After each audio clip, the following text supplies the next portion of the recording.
Baik, kita masuk ke sifat elektris koloid ya, bahwa yang tadi itu kita sudah bicara mengenai sifat optik dan sifat uh, kinetik ya. Optik itu berhubungan dengan cahaya, kemudian kinetik berhubungan dengan gerakan atau suatu kinetika gitu. Kemudian elektris itu sekarang berhubungan dengan potensial atau elektron ya. Nah, hubungannya seperti apa? Ya, suatu koloid itu yang pertama memiliki stabilitas sistem koloid dan memiliki fenomena elektrokinetik ya. Nah, yang harus teman-teman perhatikan nanti adalah juga di sini ya, 1 2 3 4 ini, yaitu elektroforesis, elektroosmosis, potensial sedimentasi dan potensial aliran. Nah, stabilitas sistem koloid ini kita bahas sekilas ya, bahwa ya kita masuk ini yang satu, yang fenomena elektrokinetik itu ini harusnya ya. Oke. Yang pertama stabilitas sistem koloid, yang kedua fenomena elektrokinetik ini ya. Nah, keduanya ini akan kita bahas. Yang pertama adalah hal yang menyebabkan stabilitas sistem koloid itu sendiri. Tuh. Oke, yang kedua nanti kita beberapa fenomena yang berhubungan dengan sifat elektris koloid, yaitu fenomena elektrokinetik gitu ya. Berhubungan dengan elektro dan kinetik, atau dalam hal ini kaitannya dengan elektris dan kinetik, ada gerakan gitu ya. Ada potensial, ada gerakan. Oke, yang pertama stabilitas sistem koloid. Nah, kalau teman-teman belum melihat video yang tegangan permukaan mengenai electric double layer, maka silakan ditonton dulu ya. Bahwa sama ya, ketika kita membicarakan mengenai fenomena antarmuka, maka pada antarmuka koloid juga terdapat dua atau double layer tadi ya, sehingga dicapailah ada suatu potensial nurse, lalu juga ada potensial zeta ya. Tetapi pada titik pentingnya pada koloid ini adalah potensial zeta yang ini ya. Oke, lalu hubungannya apa?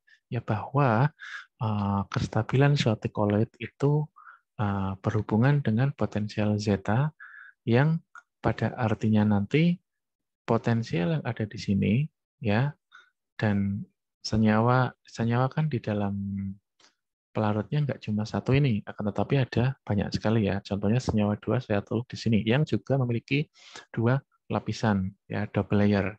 Nah, antara senyawa yang A dan yang B ini yang identik seperti ini itu memiliki interaksi, dan diharapkan interaksi keduanya itu adalah saling tolak menolak agar tidak terjadi agregasi ya. Jadi kalau agregasi tadi apa? Agregasi kan kayak gini. Nah, agregasi kan yang kiri atau kondensasi, maka partikelnya akan semakin besar sehingga semakin membesar dari yang tadinya kecil seperti ini, kemudian semakin besar, yang nantinya malah ini nggak stabil, dan secara ukuran pun ya, malah nanti malah bisa sampai ke sini gitu kan. Oleh karena itu penting bahwa untuk stabilitas sistem koloid itu potensial nurse ini adalah optimal ya. Jadi terjadinya interaksi yang tolak menolak antara A dan B ini, sehingga menjaga A ini tetap A dan B ini tetap B, tidak menjadi AB ya. Ini nggak boleh seperti itu. Jadi dapat dilihat bahwa untuk koloid yang stabil itu memiliki potensial zeta yang tinggi, sedangkan untuk koloid yang kurang stabil atau tidak stabil maka potensial zetanya adalah rendah. Kenapa? Karena terjadi agregasi atau interaksi antara kedua partikel koloid tadi ya, 2 atau lebih gitu ya, sehingga lebih cepat terjadi sedimentasi gitu, karena ukuran yang tadinya sekian yang kiri ya, kemudian bisa teragregasi menjadi sekian atau bahkan lebih besar lagi, yang nanti hubungannya dengan hal ini ya, sedimentasi ini. Nah, di sini ada batasan 500 nanometer ya. Kalau terjadi agregasi ya berarti mungkin terus jadi 800 nanometer ya, atau 1000 malah gitu kan, jadi repot. Jadi malah lebih cepat tersedimentasi. Nah, pengaruhnya adalah stabilitas dari sistem koloid ini dipengaruhi oleh potensial zeta. kayak gini ya.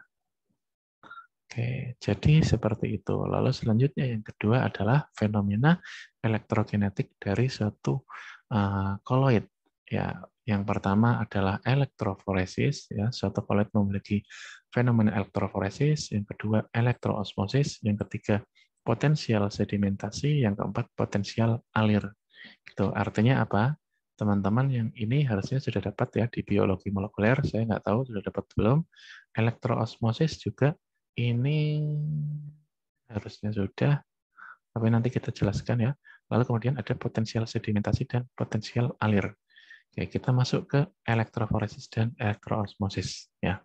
Bahwa elektroforesis dan elektroosmosis berasal dari kata elektro dan foresis, dan elektro dan osmosis di sini ya. Untuk elektroforesis itu bahwa partikel koloid itu dapat bergerak ya, dapat bergerak. Kita lihat yang ini, yang ini ya, teman-teman lihat. Nah, ini itu ketika kita memberikan suatu muatan anoda dan katoda pada sistem koloid tersebut. Ya, partikel koloid ini akan berjalan menurut muatannya ya. Kalau di sini dari katoda menuju anoda kayak gini ya, ke arah kanan ya. Artinya elektroforesis ini partikelnya yang bergerak, partikel koloidnya sesuai dengan adanya beda potensial yang diberikan kepada sistem. Contohnya kalau elektroforesis nanti teman-teman banyak jumpai di SDS page ya, ini untuk apa namanya analisis DNA atau protein ya, ini banyak pakai kayak gini ya, contohnya salah satu contoh ya dari banyak. Lalu dan ini teman-teman nanti dapat di biologi molekuler, harusnya dapatnya di situ. Lalu selanjutnya untuk elektroosmosis bedanya apa? Bedanya kalau tadi kita bicara mengenai difusi dan osmosis, ini sama. Berarti kebalikannya dari prinsip elektroforesis, yaitu kalau yang tadi difusi itu partikelnya yang bergerak, kalau osmosis itu pelarutnya yang bergerak, maka elektronnya juga sama. Elektroforesis itu partikel koloidnya yang bergerak, sedangkan elektroosmosis adalah solvennya yang bergerak. Ya, jadi flow elektroosmotiknya ya, ketika elektroforesis jalannya ke kiri, ya tergantung muatan dari partikel koloidnya, maka ketika partikel koloid bergerak ke kiri dari katoda ke anoda, maka terjadi flow ya, gerakan solven yang bergerak dari anoda ke katoda ke arah sana. Nah, inilah efek yang terjadi secara elektroosmotik. Oke ya. Lalu selanjutnya yang ketiga adalah potensial sedimentasi.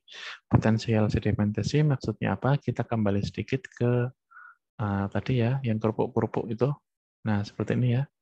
Sedimentasi ini bahwa partikel koloid itu sebetulnya bisa terjadi sedimentasi akan tapi lama sekali gitu, atau stabil sekali. Nah, bisa kita percepat ya. Nah, tapi yang jelas bisa terjadi sedimentasi, akan tetapi baik bukan akan tetapi ya. Nah, sedimentasi itu bisa disebabkan karena alami atau karena sentrifugasi. Ya, artinya partikel koloid ini nantinya akan mengendap ke satu sisi. Nah, ketika terjadi aliran ke bawah mengendap si partikel koloid ini, maka ternyata di situ bisa kita lihat terjadi perbedaan potensial antara yang banyak partikel koloidnya dengan yang tidak. Maka kita sebut hal ini terukur dengan nama potensial sedimentasi. Ini yang disebut dengan potensial sedimentasi. Lalu yang selanjutnya adalah potensial alir atau streaming potensial. Nah, perbedaannya adalah bahwa ya, ini kebalikan dari elektroforesis tadi ya. Jadi kalau elektroosmotik maaf ya. Nah, kebalikan dari elektroosmotik ini bahwa kalau elektroosmotik itu kita kasih suatu anoda dan katoda, kita berikan dia suatu medan listrik, kemudian cairan ini akan mengalir ya mengikuti medan listrik tadi.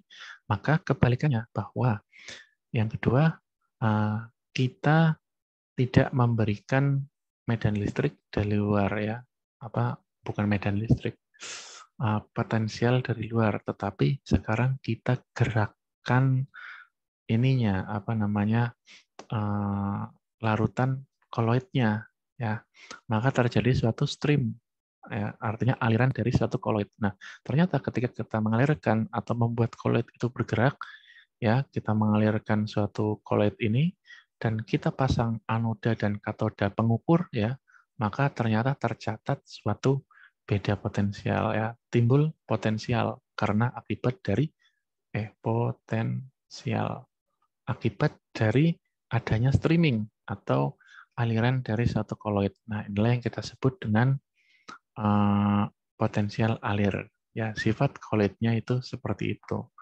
Oke, untuk aplikasi farmasi, untuk koloid ini kita akan lanjut di video yang selanjutnya.